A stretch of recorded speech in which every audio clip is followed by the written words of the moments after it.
मैं मिट्टी की आवाज हूं। मैं चाव खटिया मनपोंग हूं, ताई खामती और सिंगफो समुदाय का बेटा। मैं सिर्फ एक व्यक्ति नहीं, मैं उस जंगल की आवाज हूं जो अब खामोश हो रहा है। मैं उस नदी की चेतावनी हूं जो अब बह नहीं रही। मैं उस इतिहास की पुकार हूं जिसे झूठ से दबाया जा रहा है। केनेथ चाकमा कहते हैं कि उनका पलायन और हमारा प्रवास एक जैसा है। मैं कहता हूं, हम आए नहीं थे, हम यहीं जन्मे थे। आज मैं आपको दिखाऊंगा कि उनका दावा सिर्फ गलत नहीं है, वह हमारी पहचान पर हमला है।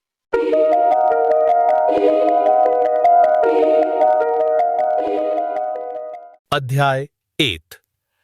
ऐतिहासिक समय रेखा की सच्चाई। समुदाय मूल स्थान प्रवास काल। प्रवास का प्रकार बसावट। सांस्कृतिक पहचान ताई खामती यून्नान और म्यांमार। 18वीं सदी सांस्कृतिक विस्तार बौद्ध धर्म का प्रसार। प्राकृतिक पूर्वजों से जुड़ी लिखताई लिपि, मठ, मुखिया प्रणाली, संविधान द्वारा मान्यता प्राप्त जनजाति सिंगफो काचिन हिल्स। म्यांमार प्रारंभिक 18वीं सदी। जनजातीय विस्तार प्राकृतिक बसेरा हाथी प्रशिक्षण, जड़ी बूटी चिकित्सा, नदी किनारे गांव आदि और न्याशी तिब्बत और लोह्यू क्षेत्र 17वीं सदी से पहले। अबोतानी से पौराणिक वंशज परंपरागत भूमि अधिकार केबैंग पंचायत। डोनी पोलो धर्म सीमांत रक्षक चाकमा हाजोंग चटगांव पहाड़ी क्षेत्र पूर्वी पाकिस्तान 1964-1965। रिफ्यूजी पुनर्वास सरकारी योजना नागरिकता हाल ही में मिली। एसटी मान्यता नहीं मिली।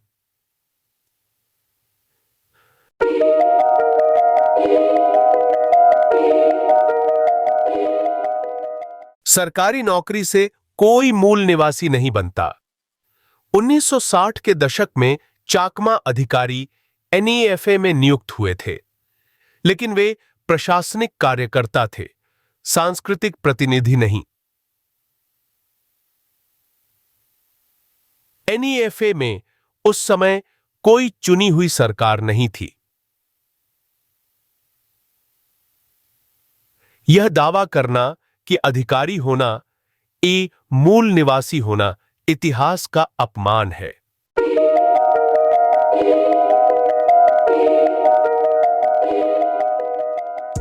मिजोरम, त्रिपुरा, असम, मेघालय में चाकमा हाजोंग को एसटी दर्जा मिला, लेकिन वहां के मूल निवासी आज भी विरोध कर रहे हैं।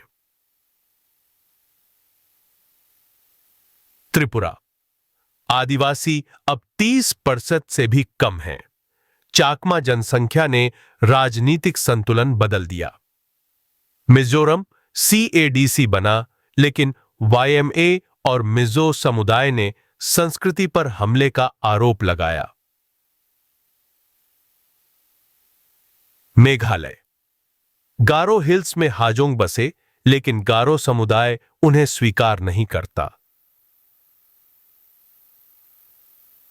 असम सीमित जिलों में एसटी दर्जा, लेकिन स्थानीय जनजातियां विरोध में हैं।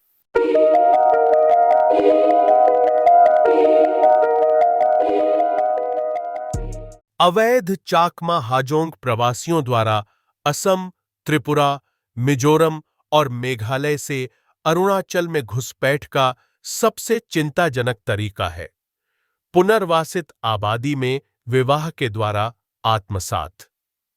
यह कैसे होता है? अवैध चाकमा लड़कों और पुनर्वासित लड़कियों और इसके विपरीत के बीच गुप्त विवाह। मूल या नागरिकता की कोई सत्यापन प्रक्रिया नहीं। इन विवाहों से जन्मे बच्चे स्वतः पुनर्वासित प्रवासी मान लिए जाते हैं।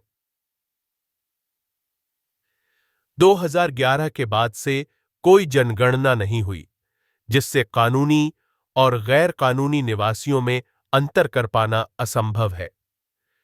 इस मौन जनसांख्यिकीय विस्तार ने हजारों अवैध चाकमा प्रवासियों को बिना दस्तावेज, बिना अनुमति और बिना जवाबदेही के आबादी में आत्मसात होने की अनुमति दे दी है।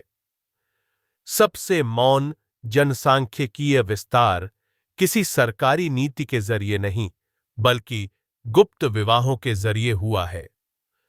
असम, मिजोरम, त्रिपुरा से अवैध चाकमा लोग पुनर्वासित चाकमा हाजोंग परिवारों में विवाह कर चुके हैं। ये विवाह अनपंजीकृत, अप्रमाणित और अट्रैक नहीं किए गए हैं। इन संघों से जन्मे बच्चे स्वतः पुनर्वासित बसावट के हिस्से के रूप में दर्ज हो जाते हैं, बिना किसी वैध दस्तावेज के। इस रणनीति से हजारों अवैध प्रवासियों ने चुपचाप अपनी जनसंख्या यहां समाहित कर ली है। वे पुनर्वासित नहीं थे, उन्हें समाज ने आत्मसात नहीं किया, उन्होंने स्वयं को समाहित किया और अब वे उन्हीं अधिकारों का दावा कर रहे हैं जो उन्हें कभी मिले ही नहीं थे। अवैध विवाहों के माध्यम से आत्मसात सबसे शांत जनसांख्यिकीय विस्तार किसी नीति के माध्यम से नहीं, बल्कि बिना दस्तावेज वाले विवाहों के जरिए हुआ है। असम, मिजोरम और त्रिपुरा से अवैध चाकमा व्यक्तियों ने अरुणाचल में पुनर्वासित चाकमा हाजोंग परिवारों में विवाह किया। ये विवाह बिना पंजीकरण, बिना सत्यापन और बिना रिकॉर्ड के किए गए। इन विवाहों से जन्मे बच्चे स्वतः पुनर्वासित नागरिकों की श्रेणी में गिने जाते हैं, चाहे उनके पास कोई वैध दस्तावेज न हो। इस रणनीति के जरिए हजारों अवैध प्रवासियों ने खुद को जनसंख्या में शामिल कर लिया। वे पुनर्वासित नहीं थे, वे समाहित किए गए और अब वे उन अधिकारों का दावा कर रहे हैं जो वास्तव में उनके थे ही नहीं।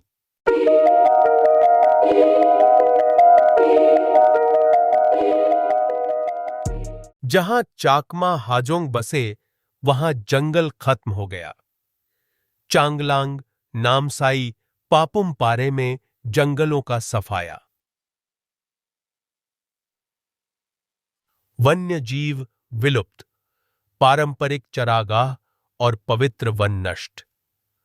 वन विभाग की रिपोर्टें इस विनाश की पुष्टि करती हैं।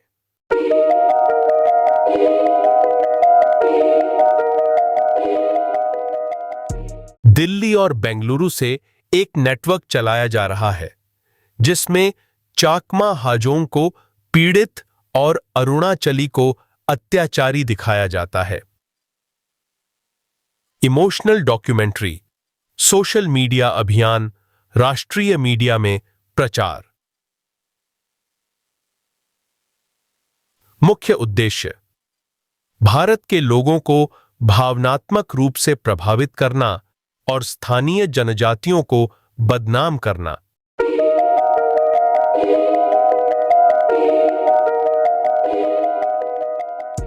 अरुणाचल की कोई भी जनजाति ने कभी हथियार नहीं उठाए, लेकिन चाकमा हाजोंग ने उठाए। 1990 के दशक में चाकमा मिलिटेंट ग्रुप्स ने चांगलांग और नामसाई में आतंक फैलाया। स्थानीय नेताओं का अपहरण और हत्या, एक प्रमुख व्यक्ति की हत्या कर उसके शरीर को अपमानित किया गया। चाकमा नेतृत्व ने चुप्पी साधी, कोई निंदा नहीं।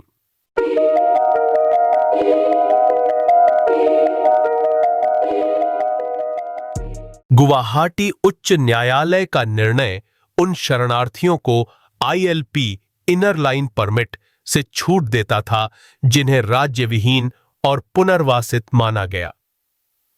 अब चूंकि बहुत से चाकमा लोग भारतीय नागरिकता प्राप्त कर चुके हैं, वे शरणार्थी नहीं रहे। गैर जनजातीय नागरिकों के रूप में उन्हें अरुणाचल प्रदेश में निवास के लिए वैध ILP प्राप्त करना अनिवार्य है। इस निर्णय का उपयोग अब अवैध प्रवासियों को संरक्षण देने के लिए किया जा रहा है, जो कि कानून के उद्देश्य का दुरुपयोग है। कानून ने विस्थापितों की रक्षा की थी, यह घुसपैठियों की रक्षा के लिए नहीं बनाया गया था।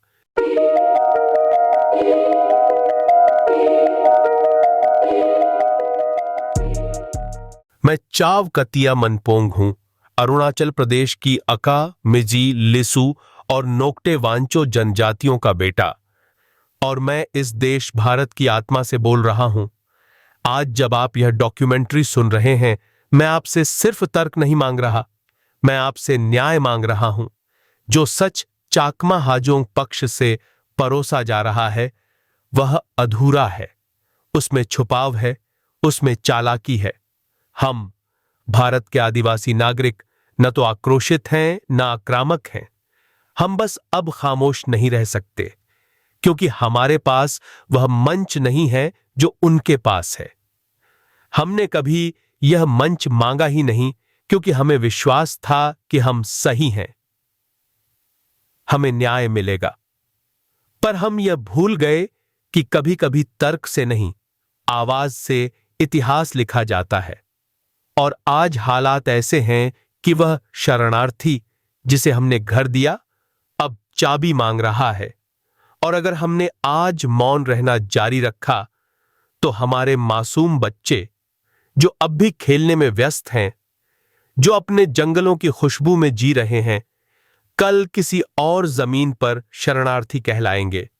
यही समय है जब भारत को सुनना चाहिए, क्योंकि यह युद्ध जमीन का नहीं है, यह युद्ध आत्मा का है। हम मिट्टी नहीं मांगते, हम पहचान मांगते हैं। यह आवाज सिर्फ अरुणाचल की नहीं है, यह भारत के हर मूल नागरिक की पुकार है। जय हिंद।